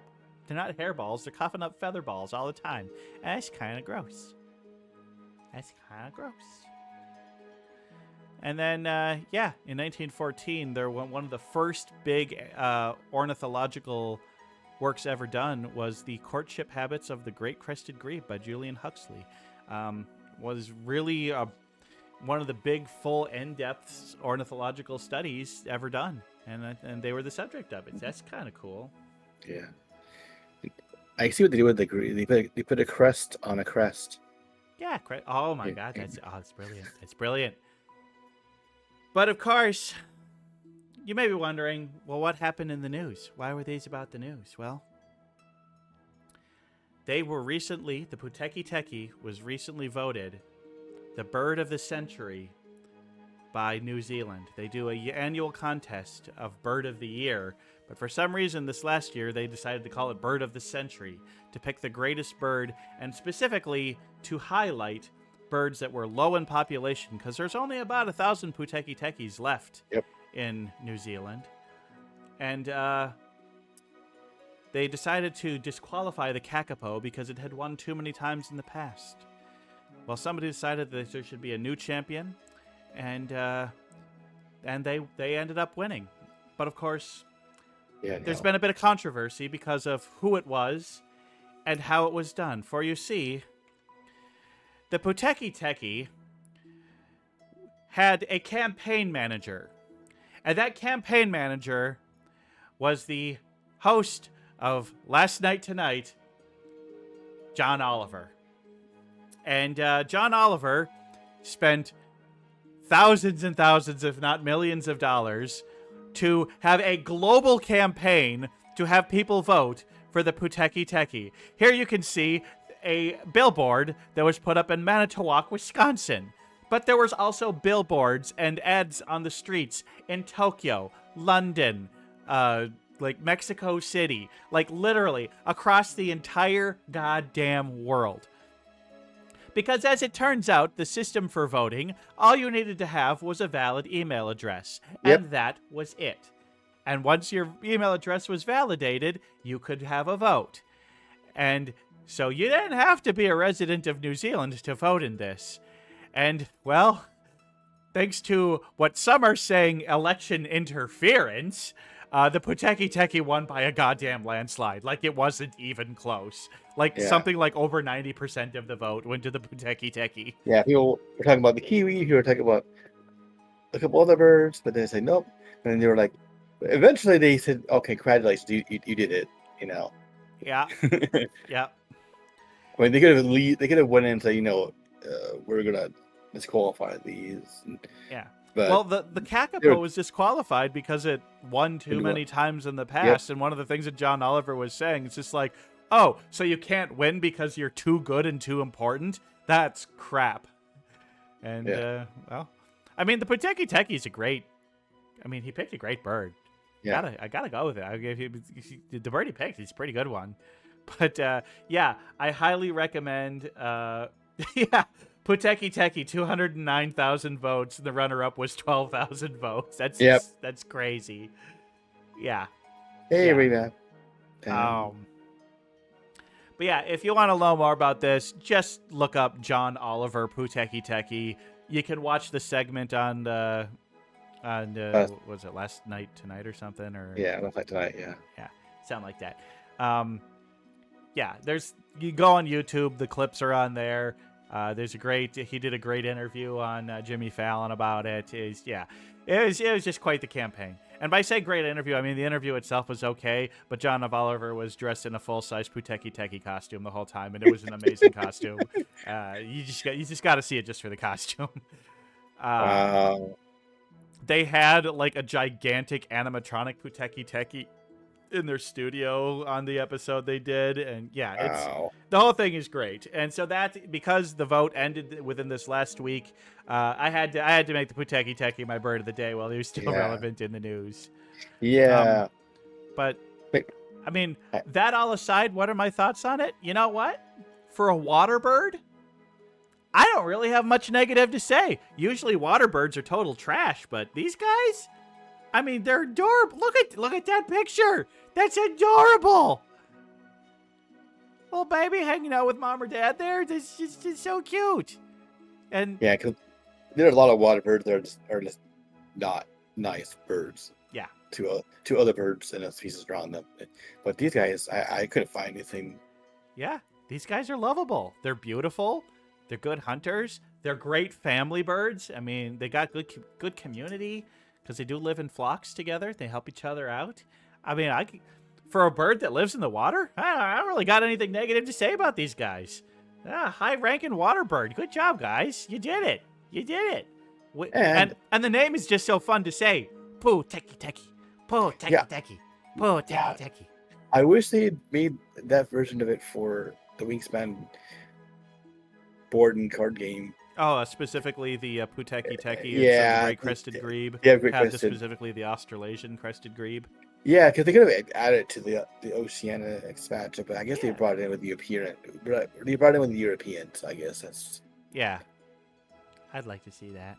I'm looking forward to the South American and African expansions whenever they come out. Oh, I'm sure there's no coming because I was waiting for Oceania to hit in Steam. That's going to happen December 6th. I'm surprised they did Oceania before Africa. Because, like, Africa is, like, really got a lot of iconic birds. I think they wanted a smaller set for that one. Yeah, they didn't want to have, see it. and is a lot of birds in Africa. And then Asia, when they did the Asia expansion for the board game, it's a standalone game on one side, and also an expansion for the base game for more players. That's true. Yeah. So, I guess they're trying to mix up. From a marketing perspective, they're mixing things up. So since the last one's a small one, we're gonna have to expect something big. Either South America or Africa will be the next. Africa's, one. I mean, it's just, I mean, think of all the African birds. You got most species of hornbill. You got the ostrich. You got secretary birds. We got sociable weavers. We got, I mean, so many. I mean, we got the emu in the Oceania, but we don't get an ostrich because ostrich are the other continent. Yeah. All right. Well, I think that pretty much wraps up this bird of the day. Pretty good bird of the day. Yeah. Thanks to everybody for watching. If you're watching this on YouTube, hit like and subscribe. Apparently that helps. And watch the video to completion, which if you're hearing me say this, you already have. So I don't know why I'm bothering saying it. I don't really care about my numbers on YouTube. My most watched video, which is like as many views as all my other videos combined, is my Halloween decoration video. It's like, okay. Yeah. Yeah. All right. Well, let's head back to the studio. All right.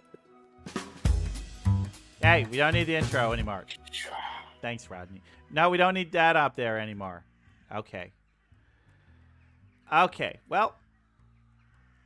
Now, normally I do some sort of quiz game or something, but I decided to do something a little different. Something that a bit quick and dirty, but I want to hear your opinion on it because it's the perfect time to do it. So what we're going to do is a good old-fashioned tier list.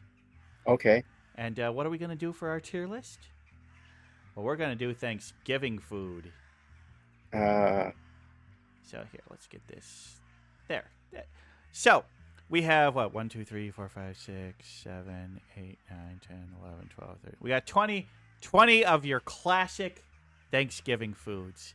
And we're going to rank them S, A, B, C, and D tiers. Okay. So, actually, I think I kind of want to start off.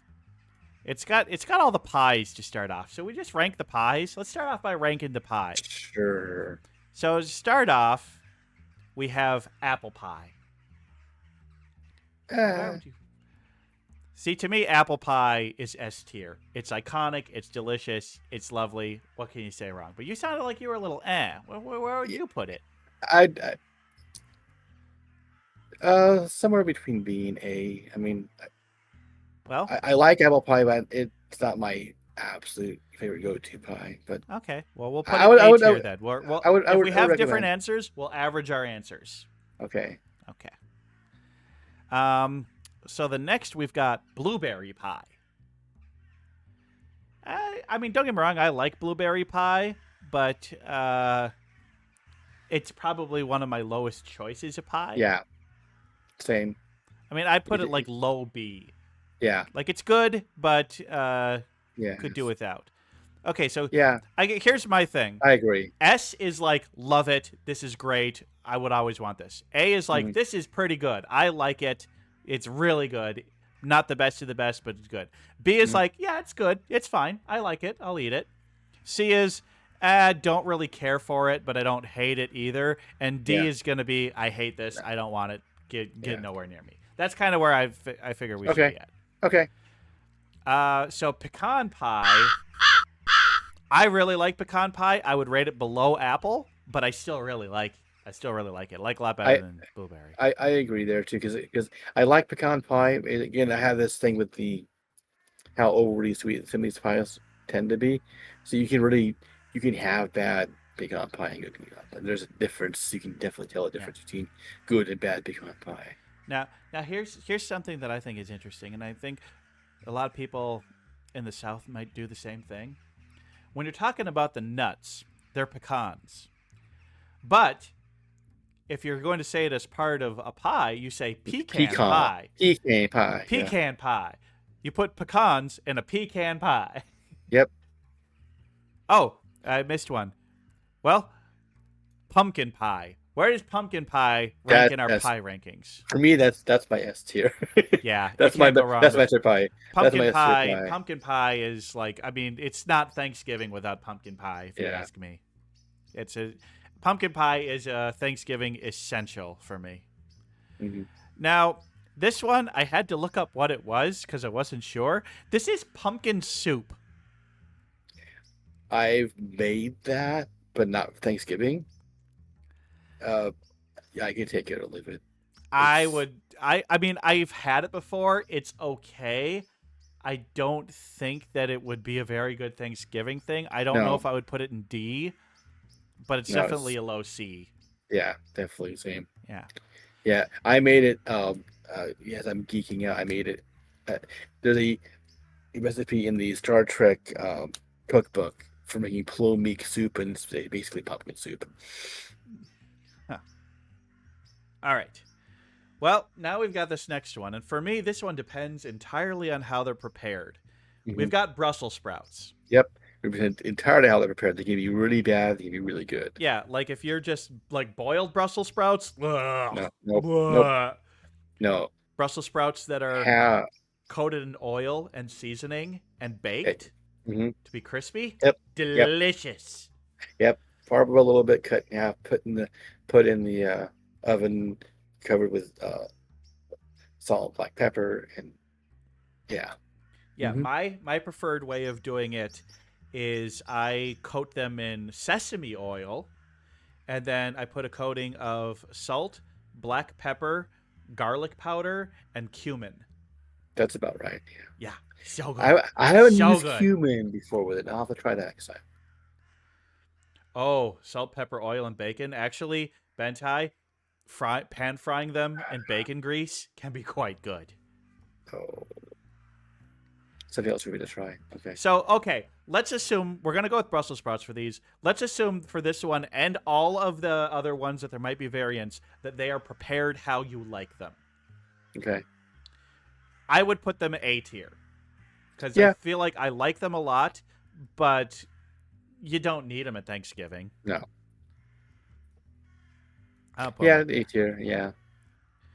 Now here's something that's important. In fact, we're gonna move this one back. I'm gonna start lumping some of these together, like our veggies together. But okay, so our next two ones are bread items. First one, we got biscuits. Well, now here's the thing: is I like biscuits, but I never really thought of biscuits as a Thanksgiving food. We were more of a dinner roll kind of people.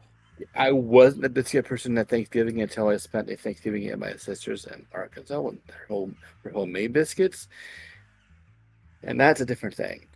I mean, fresh homemade biscuits. I mean, don't get me wrong. I usually do rolls at Thanksgiving, but if somebody brought out a basket of fresh biscuits instead, I'd be like, "Fuck yes, let's go!" Yeah.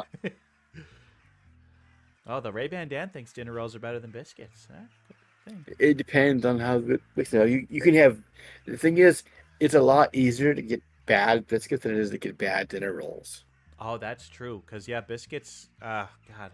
For that reason, I'm gonna put it at B because it varied Yeah, way too much. yeah. I'm good with B on it. Now, interesting next one, cornbread.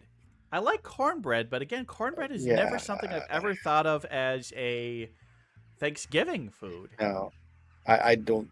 Even when I went back into the up in the Appalachians, they have cornbread at Thanksgiving. No, I don't think I've ever had cornbread at Thanksgiving. Yeah, I mean, I like cornbread. So I mean, I'd put this low B tier because I do like it. yeah, yeah, but it's not Yeah, essential. low If it's B not, tier, low B. yeah, if it was nothing, if it wasn't there, I mean, I wouldn't miss it. All right, now here's one of the Thanksgiving staples that I've never understood myself: cranberry sauce. I don't get it. I don't get it. It doesn't taste that Um, good. It doesn't pair that well with other things. I mean, I suppose some cranberry sauce with turkey can be good, but I don't know. it's mostly good in a sandwich afterwards with the leftovers. So I would. I mean, you always see it there. It's always there, but it's kind of like here, have some jelly to go with the rest of this stuff. Now the one that my best friend makes over at his place, a different animal from what you normally see cranberry sauce. It's literally he makes it from scratch. He adds his own little orange to it and a little bit of cloves, and it's really a different thing. So it's not really the stock cranberry. But the stock cranberry sauce, I can take it or leave it. I would put this C tier. Yeah, if it wasn't there, I wouldn't be like upset. Where I wouldn't be like, "Where's the cranberry sauce?" Like, But I'll put it above the pumpkin just because at least it is a yeah, Thanksgiving food. yeah. Um, Now this next one I'm not really sure about. It looks like it's some kind of dessert, but it's like rings of pineapple with cherries. Do you know what that is? I don't know what that is. I, th- you know what? Maybe they're talking about the. I know you can make ham that way, where you put pineapples and cherries on top of the ham. Is that the actual? But I don't know. I've never had a dessert that resemble that at Thanksgiving. Oh, you know what?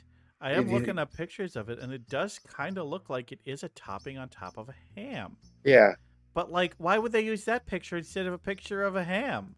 I don't know, but yeah, because with ham, I've seen it with. I mean, Or that you was know what? No, cherry. you know what I think that might be? That might be a pineapple upside down cake.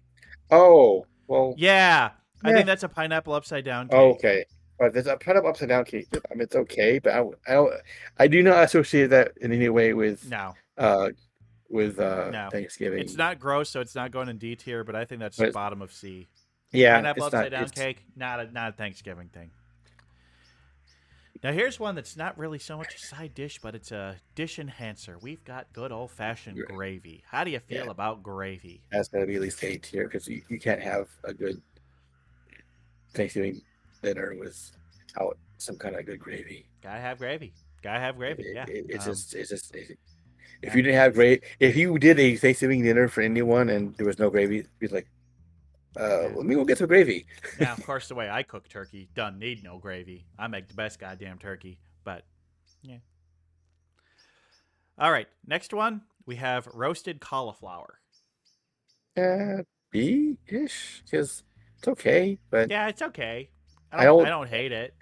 I don't consider it a a Thanksgiving food as much per se. Because Yeah, I mean, I could see it being served at Thanksgiving, but it's definitely not one of the staples, and it's fine. There's like, I'd rather have the Brussels sprouts or some of the the other green bean things coming up on it. casserole, Yeah.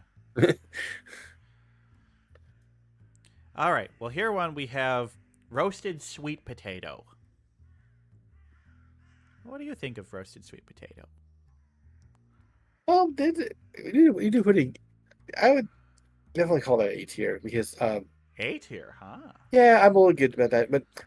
But best Hannah and I we use the white sweet potatoes, which is a Oh, different experience. It's more buttery and less tart than you can get in some of your standard okay. yams. Okay. So Interesting.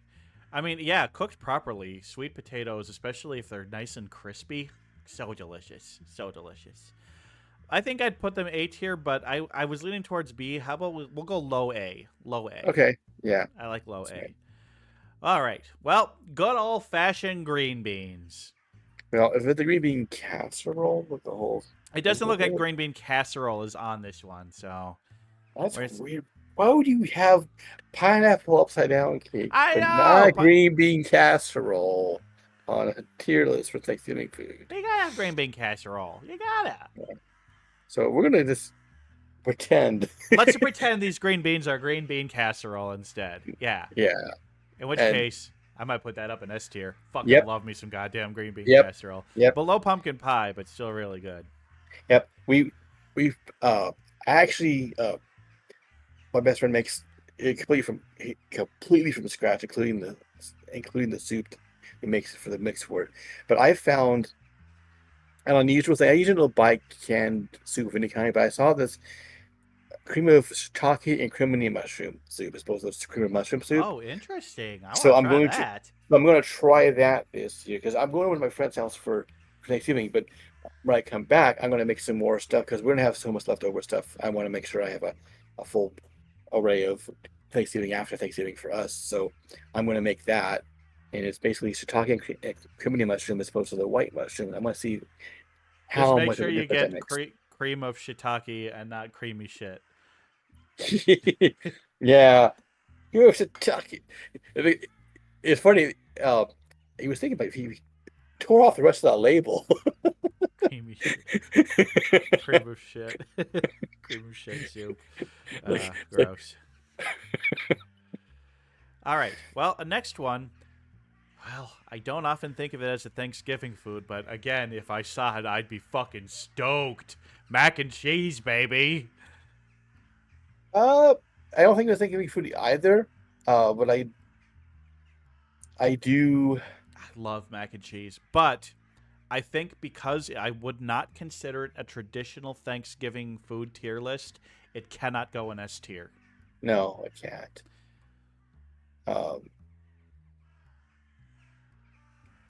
I mean, I would. But it's got to be at least A tier. I mean, come on. Yeah. Oh, Yeah. you're iffy on it? Well,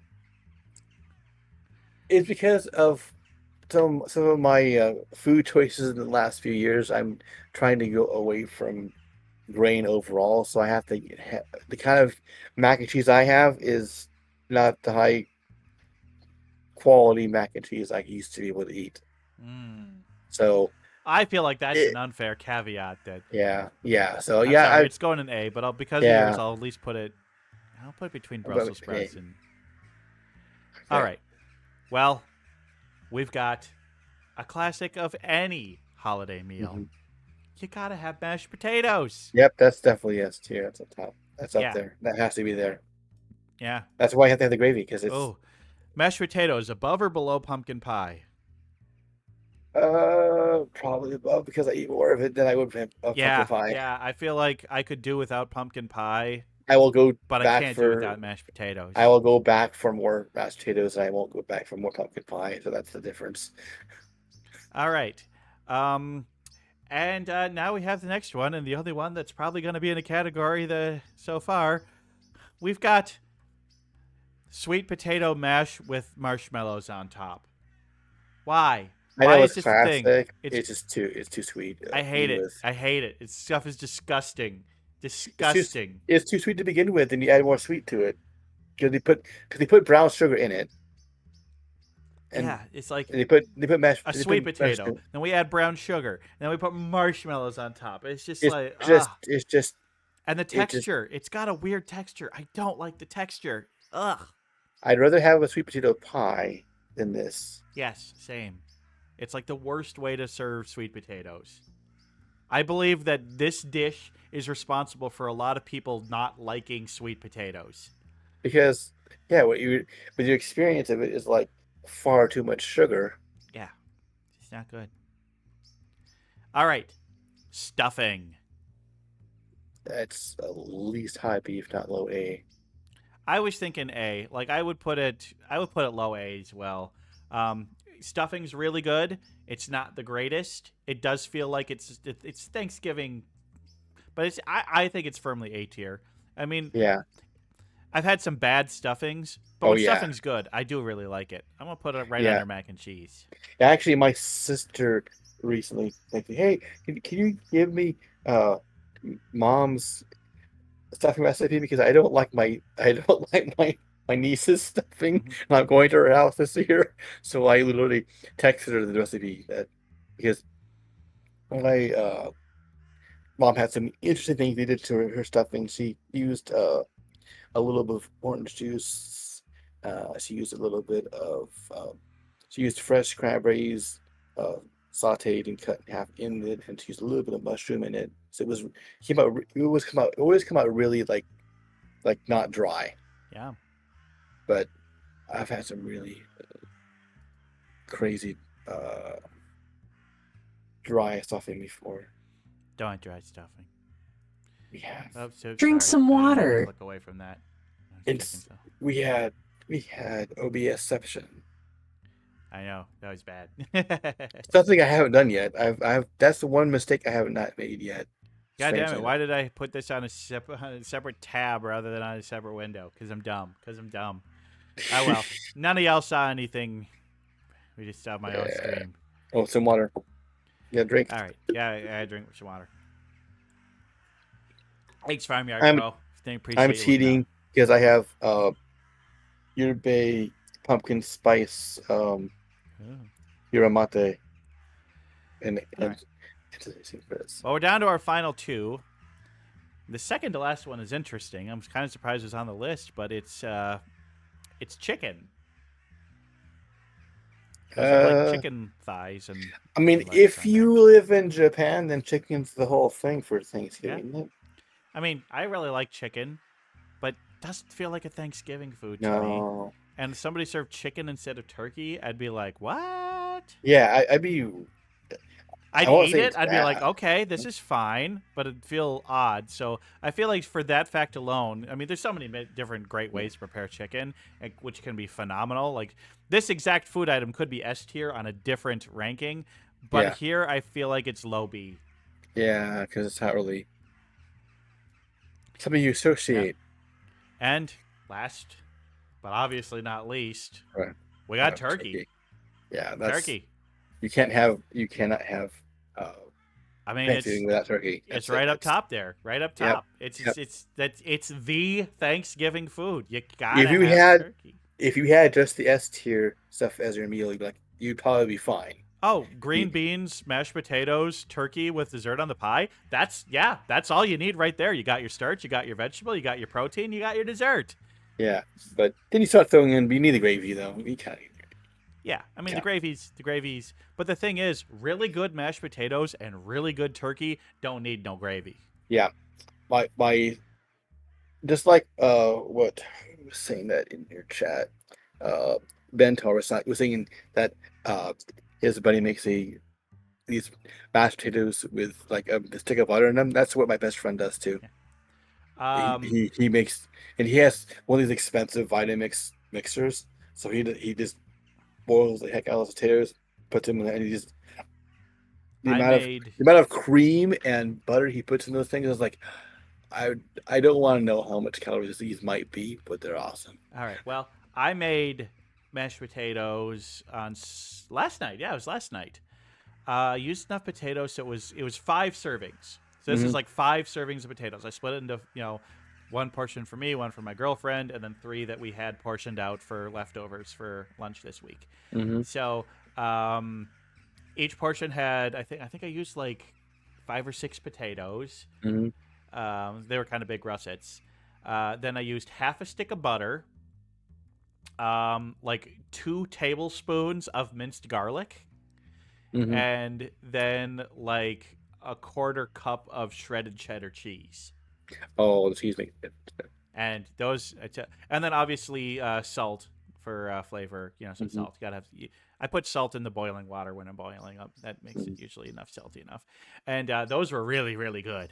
Really, really good. I may have used a little more than a 1/4 cup of cheese. I don't know. It's hard to tell when you shred it exactly how much volume it is. And I shred it directly from the block. Like, okay, folks, I'm gonna give you a little bit of a clue here. If you're just making tacos or something, pre-bagged shredded cheese, I guess, is fine. But if you're using shredded cheese as an ingredient in something, you better be using a whole block and fresh grating it, because the shredded cheese has like an anti-caking stuff put on the surface so it doesn't stick together in the bag. Cardboard. And so that anti-caking stuff will ruin, like if you put it into like mashed potatoes or something, it's gonna get a weird texture, and like, or if you're using cheese, like you're melting cheese in with something else as part of a recipe on stovetop, if you use pre-shredded cheese, that anti-caking stuff is going to ruin your recipe. This is especially important if you're making risotto. You must use fresh ground Parmesan. You cannot use the pre-shredded stuff. You will ruin your risotto. Yeah, because the anti-caking agent is cellulose, which is also known as cardboard. Yeah, it's not good. So you don't even... Also, here's a little fact. You buy pre-shredded, you're getting 1/4 pound, and you're paying $4 for it. You buy a brick, you're getting a whole pound, and you're paying $3 for it. Yep. And I have a place near my house, an outlet store called Grocery Outlet, and I watched for stuff, and I was able to pick up some Irish cheese today for like $1 a pound. Well, I'm going to be driving to Green Bay on Thanksgiving, and we're going to be spending the weekend there. So, yeah, we'll be coming home with some cheese. There's this great spot about halfway between Minneapolis and Green Bay that's like this little farm where they like raise cows, and then they've got like this gift shop and restaurant and cheese shop, and I love that place. Yeah, it's so good. I'm trying to remember what it's called. And there was a place I used to go to, and I drove a bit more, not too terribly far from my place. It's like a few-hour drive. That was known for their dates. They have all kinds of date-related things, like jams and fresh ones, and that was their whole thing. Was like they had all a date festival out there, and it's like, and what they had there was way better than anything you'd find in a store anywhere. So you go to where they have it the best. Blind dates too. I guess most dates are actually blind if they're talking about the actual fruit. They don't think any of them see. I found the place. It's called Mariaka Gouda. Oh, it has the word Gouda in it. Is it Gouda? Marieke Gouda. All right. Yeah. So it's a Gouda place to go get cheese. Well, I mean, Gouda is one of the many kinds of things, but yeah, they've got great food, great cheese, and you can go see the baby cows. Yeah, near this place where I used to get the dates, they had an emu farm. I love you, Moose. Love you, Moose. That's kind of the reason why I would go, because they would have these trips. They usually are like for the senior citizens. They go, hey, book this here, and we'll take you out to the India or whatever it is date festival. And I would go on those things because I wanted to go see the emus. I didn't care about dates as much as I cared about seeing the emus. It was and this is me in my 20s years ago. I used to go, so everyone else was like, they're all like, everybody else getting off the bus to go to Social Security. I'm going to college, but I would go along with them because I wanted to see the emus. Sweet. Well, now I'm hungry. It's getting to be the end of the stream. It's 9 o'clock. It's time. Well, 9 o'clock Central. Good times. But thank you so much, RPG, for coming on. This was really fun. This is great. It was.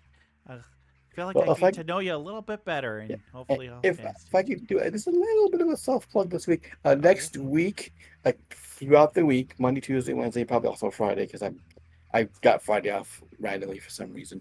I'm going to be doing a lot of community games on my channel and giving away tons of Steam gift codes.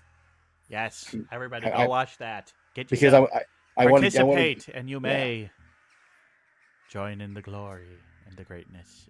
Yeah, because Thanksgiving is literally giving. I'm gonna give me thanks for you guys. I'm Drink some giving water. Drink some water. Thanks. Yeah. Nope. I will finish up my pumpkin spice yerba mate. Yes, I have a strawberry mango sparkling water. Delicious. All right. Well, I guess it's time to call Sunday Dusk done. Yeah. But thank you so much for coming on. And we'll see you all next week with Luna Miura. If you watch my channel, you know Luna. We love Luna. All right. Well, we're going to raid out. We're going to go raid Vapor Skull, somebody who participated in my Fall Guys tournament last year. And I haven't raided them in a long time. And everybody else that's on the list I've recently raided. So it's like Susie or whatever, yeah. Yeah, like Susie or Kaya or Lovely. So, all right, we're going to head over. So, everybody, you have yourself a wonderful night, and we will see you next week. Have a happy and safe Thanksgiving.